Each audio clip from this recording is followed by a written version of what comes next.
রাষ্ট্রপতি শাসন হবে নাকি ভোট হবে পুরনো ভোটার তালিকায়, এই শিরোনামে আজকে আমাদের বিশেষ প্রতিবেদন।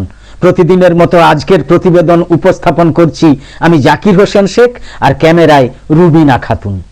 অনেকে বিশ্বাস করেন যে অশুভ শক্তির প্রভাব থেকে বাঁচানোর মোক্ষম অস্ত্র হচ্ছে রক্ষা কবচ। গ্রহের অশুভ প্রভাব থেকে রক্ষা পেতে অনেকে মন্ত্রপুত তাবিজ ধারণ করেন। ইদানিং রাজনীতিতেও সেই রকম রক্ষা কবচের চাহিদা ব্যাপক হারে বেড়েছে। আরজি খতিয়ে দেখে বিভিন্ন সময় আদালতও নেতাদের রক্ষা কবচ দেয়, এটা আপনারা জানেন। তাই নিয়ে বিতর্ক হয়। তবে হইচই পড়েছে এবার নরেন্দ্র মোদীর সরকার নির্বাচন কমিশনারকে রক্ষা কবচ দেওয়ায়। প্রশ্ন উঠেছে, নির্বাচন কমিশনের মতো একটা স্বশাসিত এবং নিরপেক্ষ সংস্থাকে রক্ষা কবচ দেওয়ার যৌক্তিকতাটা কি? তবে পশ্চিম বাংলা এখন হাড়ে হাড়ে টের পাচ্ছে যে নির্বাচন কমিশনের মতো নিরপেক্ষ একটা সংস্থাকে স্বেচ্ছাচারী করাই ছিল রক্ষা কবচ দেওয়ার আসল উদ্দেশ্য। সম্ভবত সেটা উপলব্ধি করেছে সুপ্রিম কোর্টও। তাই নির্বাচন কমিশনকে সর্বোচ্চ আদালত জানিয়ে দিয়েছে যে মানুষের হয়রানি বরদাস্ত করা হবে না। বলতে চেয়েছে ডোন্ট ক্রস ইওর লিমিট। বলুন তো নির্বাচন কমিশনের কাজ কি? বলুন না। মূল কাজ তো দেশ এবং রাজ্যের সরকার নির্বাচনের জন্য জনতার রায় নেওয়া, মানে ভোট পরিচালনা করা, ভোটার তালিকা সংশোধন করা। নিরপেক্ষ এবং শান্তিপূর্ণ নির্বাচন পরিচালনার জন্য কমিশনের হাতে রয়েছে প্রচুর ক্ষমতা। শাসক দল যাতে নির্বাচন কমিশনের উপর প্রভাব খাটাতে না পারে, তার জন্যই কিন্তু সংস্থাটা স্বশাসিত, মানে তার জন্যই নির্বাচন কমিশনকে বলা হয় স্বশাসিত। ক্ষমতা দেয়া হয়েছে সংবিধানে। নির্বাচন কমিশন নিরপেক্ষতার স্বার্থে ওসি থেকে শুরু করে ডিজি, বিডিও থেকে শুরু করে মুখ্য সচিবকে পর্যন্ত সরিয়ে পছন্দের অফিসারকে বসাতে পারে। নির্বাচনের সময় নির্বাচন কমিশনই হয়ে যায় অলিখিত প্রশাসক। মনোনীত একটা সংস্থাকে বিপুল ক্ষমতা দেয়া হয়েছে, কারণ সংবিধান বিশ্বাস করে যে নির্বাচন কমিশন হচ্ছে নিরপেক্ষ। প্রতিটা স্বীকৃত রাজনৈতিক দলের অভিযোগ শুনে পদক্ষেপ করাই নির্বাচন কমিশনের আশু কর্তব্য। এহেন নির্বাচন কমিশনকে রক্ষা কবচের বর্ম পরিয়েছে নরেন্দ্র মোদী সরকার। 2023 সালের ডিসেম্বর মাসে নির্বাচন কমিশনার নিয়োগ সংক্রান্ত নতুন আইন পাশ করেছে। আগে নির্বাচন কমিশনারদের নিয়োগ করার কমিটিতে থাকতেন দেশের প্রধানমন্ত্রী, দেশের প্রধান বিচারপতি এবং লোকসভার বিরোধী দলনেতা। কিন্তু নরেন্দ্র মোদী সরকার সেই কমিটি থেকে প্রধান বিচারপতিকে বাদ দিয়েছেন, আপনারা নিশ্চয়ই জানেন। পরিবর্তে কেন্দ্রীয় সরকারের একজন ক্যাবিনেট মন্ত্রীকে কমিটিতে থাকার ব্যবস্থা করেছে। মানে প্রধানমন্ত্রী, তার মন্ত্রিসভা, আবার একজন ক্যাবিনেট মন্ত্রী আর একজন বিরোধী দল, 3 ম্যান কমিটিতে ওরাই দুজন। সবাই জানে তাতে বিজেপির কি সুবিধে। কেন্দ্রের শাসক দল বিজেপি নিজের পছন্দের ব্যক্তিকে নির্বাচন কমিশনার পদে মনোনীত করতে পারবে এই কমিটির দ্বারা। এখানেই শেষ নয়, নতুন আইনে নির্বাচন কমিশনার এবং কমিশনারদের দেওয়া হয়েছে বিশেষ রক্ষা কবচ। কি সেই রক্ষা কবচ? নির্বাচন কমিশনাররা অবসর নেওয়ার পরেও তাদের বিরুদ্ধে কোনো দেওয়ানি বা ফৌজদারি মামলা করা যাবে না। চিন্তা করতে পারেন কি রকম রক্ষা কবচ তাদের দেওয়া হয়েছে? কেন এই রকম রক্ষা কবচ আমাদের দেশের রাষ্ট্রপতির পর্যন্ত নেই? তাহলে কেন তা নির্বাচন কমিশনারদের দেওয়া হলো? সরকারি ব্যাখ্যা হচ্ছে, সুষ্ঠু এবং শান্তিপূর্ণ নির্বাচনের স্বার্থে নির্বাচন কমিশনাররা বিভিন্ন পদক্ষেপ করেন, তার সঙ্গে তাদের ব্যক্তিগত কোনো সম্পর্ক নেই, তাই এই রক্ষা কবচ। কিন্তু রাজনৈতিক মহলের ব্যাখ্যা হচ্ছে অন্যরকম। তাদের বক্তব্য হচ্ছে, ময়দানে নেমে খেলে ম্যাচ জেতা কঠিন হবে, এটা তো বিজেপি বুঝতে পারছে। সেই আশঙ্কা করেই বিজেপি নেতৃত্ব আম্পায়ারকে ম্যানেজ করার চেষ্টা করেছে। নরেন্দ্র মোদী অমিত শাহ জুটি 24-এর ভোটের আগে ইসবার 400 পার স্লোগান দিলেও বাস্তবটা বুঝতে পেরেছিলেন ভোটের পরে। তারা জানেন বিজেপির জনসমর্থন দিন দিন কমছে, তাই আম্পায়ারের হাতে এমন অস্ত্র তুলে দিতে হবে যাতে বিরোধী পক্ষকে আউট দিলেও চ্যালেঞ্জের মুখে পড়তে না হয়। সেই উদ্দেশ্যেই নরেন্দ্র মোদীর সরকার নির্বাচন কমিশনারদের নজিরবিহীনভাবে রক্ষা কবচ দেওয়ার আইন করেছে। তাতে থার্ড আম্পায়ারও নেই।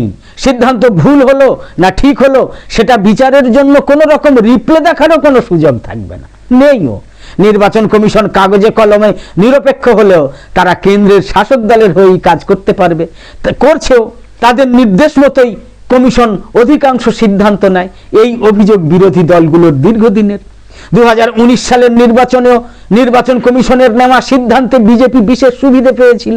সুপ্রিম কোর্টের প্রাক্তন বিচারপতি মদন লেকুরের নেতৃত্বে গঠিত সিটিজেন্স ফোরাম অব ইলেকশন কমিটির রিপোর্টে তার উল্লেখ রয়েছে।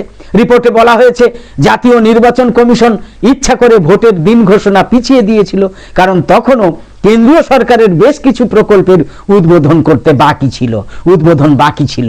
দেরিতে নির্বাচন ঘোষণা করায় 1 মাসের মধ্যে প্রায় 170টা প্রকল্পের উদ্বোধন সেরে ফেলার সুযোগ পেয়েছিল মোদী সরকার।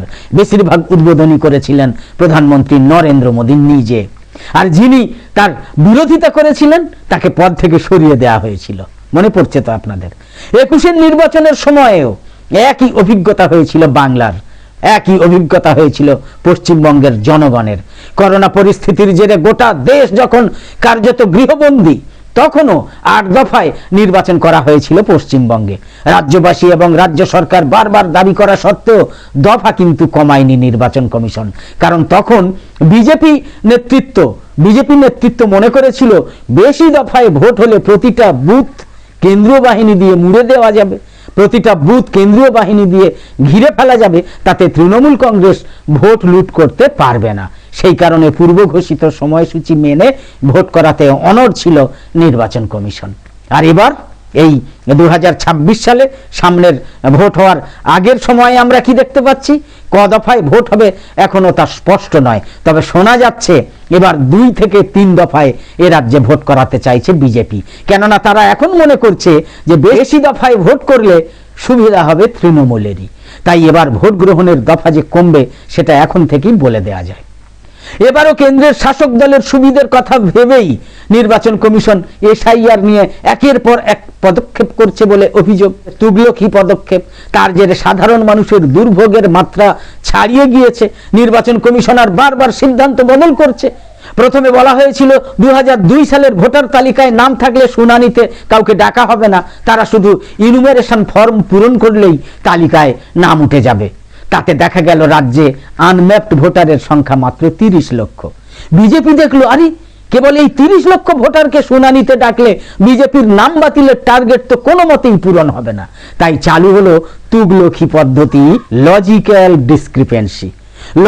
ডিসক্রিপেন্সির জন্য এমন ধরনের বিএলও অ্যাপ চালু করলো নির্বাচন কমিশন, এবং সেই বিএলও অ্যাপে এমন ধরনের সব ডেটা প্রোগ্রাম ঢুকিয়ে দেয়া হলো যাতে বেশি সংখ্যক মানুষকে শুনানিতে ডাকা যায় নানান রকম কারণ দেখিয়ে, এবং জাতপাত, ধর্ম, বর্ণ ইত্যাদি দেখে বেছে বেশি সংখ্যক মানুষকে শুনানিতে ডাকা যায়।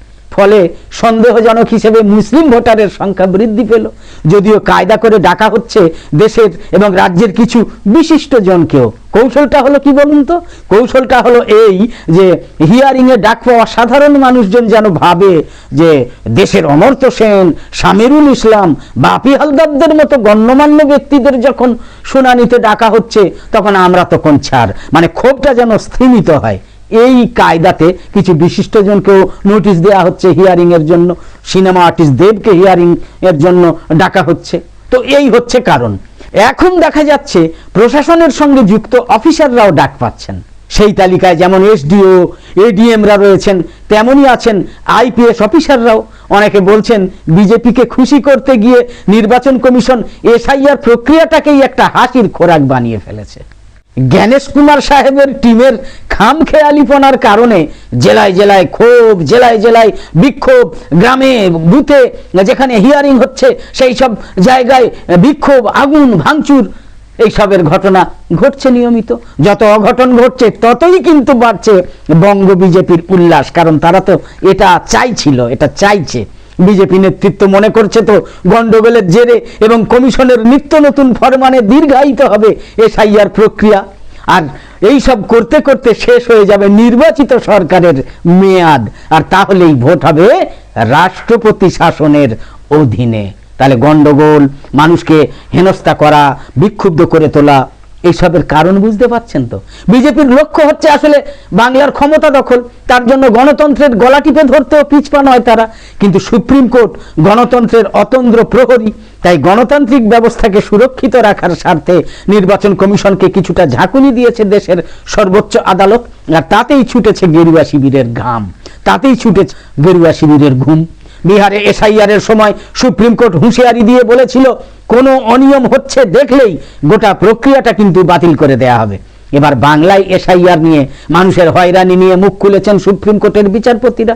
তৃণমূল কংগ্রেসের করা মামলার শুনানি পর্বে সুপ্রিম কোর্টের বিচারপতি জয় মাল্য বাগচি নির্বাচন কমিশনের আইনজীবীকে সাফ জানিয়ে দিয়েছেন যে সামান্য ভুল শোধরানোর নামে যেভাবে সাধারণ মানুষকে মানসিক চাপ দিচ্ছেন সেটা কিন্তু মোটেই বরদাস্ত করা যায় না। তার এই বক্তব্যের সঙ্গে সহমত পোষণ করেছেন বিচারপতি দীপঙ্কর দত্ত এবং প্রধান বিচারপতি সূর্যকান্ত পর্যন্ত। এই মন্তব্য করেই তারা ক্ষান্ত থাকেননি। এই মন্তব্য করার পরেও তারপরে বলেছেন নির্বাচন কমিশনকে এক গুচ্ছ নির্দেশ দিয়েছেন। এতদিন নির্বাচন কমিশনের একতরফা নির্দেশে নাস্তানাবুদ হচ্ছিল লক্ষ লক্ষ বাঙালি, তবে সুপ্রিম কোর্টের নির্দেশে ঘুরতে শুরু করেছে চাকা। এখন নির্বাচন কমিশনকেই মেনে চলতে হবে আদালতের নির্দেশ, অন্যথায় এসআইআর বাতিলের আশঙ্কা রয়েছে। সেক্ষেত্রে 26-এর ভোট হবে কি পুরনো ভোটার তালিকায়, প্রশ্নটা কিন্তু উঠছে। তবে আপনারা জানেন বিভিন্ন কাহিনীতে আমরা পাই যে রক্ষা কবচ থাকলেও কিন্তু শেষ রক্ষা হয় না সব ক্ষেত্রে। এই শিক্ষা মহাভারত থেকেও পাওয়া যায়। কবচ এবং কুণ্ডলের সুরক্ষা পেয়েছিলেন কর্ণ, তারপরেও অর্জুনের তীরে কিন্তু তিনি প্রাণ হারিয়েছিলেন। রক্ষা কবচ দিয়ে নির্বাচন কমিশনকে ঢাল করে বাঁচতে চাইছে তো বিজেপি, কিন্তু শেষ রক্ষা কি হবে, নাকি অর্জুনের মতোই নির্দিষ্ট লক্ষ্যে আঘাত হানবে শেষ পর্যন্ত সুপ্রিম কোর্টের তীর?